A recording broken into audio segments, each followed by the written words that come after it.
আমার গাছের ধুন্দুল দিয়ে আজকে খুব মজা করে রান্না করে দুপুরবেলা লাঞ্চ করলাম।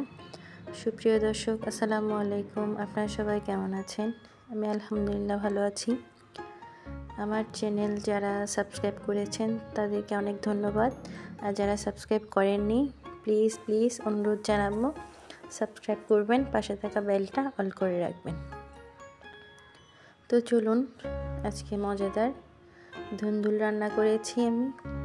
আমার একটা গাছ লাগিয়েছিলাম আমি, গাছে বেশ কিছু ধুন্দুল ধরেছে। ধুন্দুল বেশি সবগুলা ছিঁড়িনি, দুই একটা ছিঁড়লাম। রান্না করলাম, আমার ব্যালকনি দিয়ে একটু দেখা যাচ্ছিল তাই একটু রেকর্ড করলাম।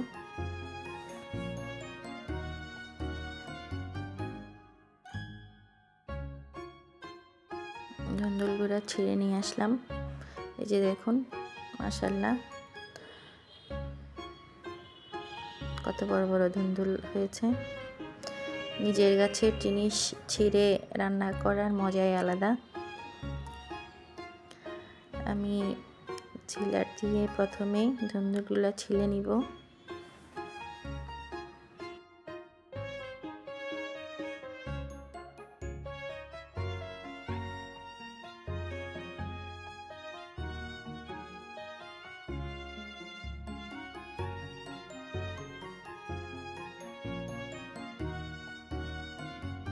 আমি কেটে ধুয়ে পরিষ্কার করে নিয়েছি।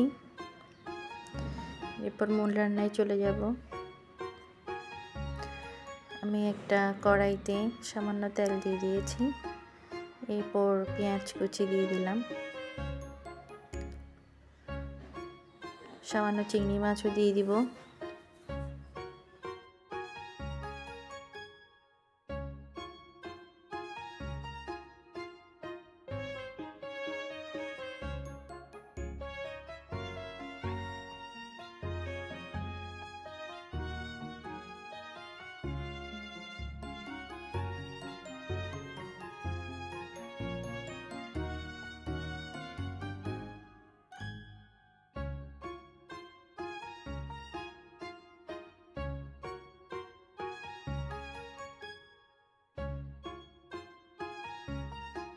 হালকা একটু নেড়ে চেড়ে মরিচের গুঁড়া, হলুদের গুঁড়া, সামান্য লবণ আর সামান্য একটু ধনিয়ার গুঁড়া দিয়েছি।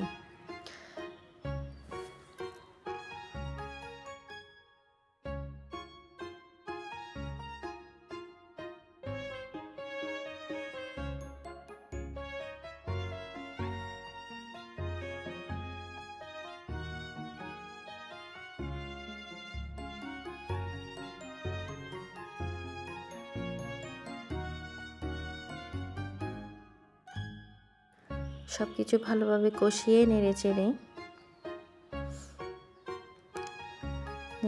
নিব। এরপর কেটে রাখা ধুন্দুলটা দিয়ে দিব। এই সবজিটা রান্না করাটা খুব ইজি আর খেতে দারুণ মজা হয়েছে।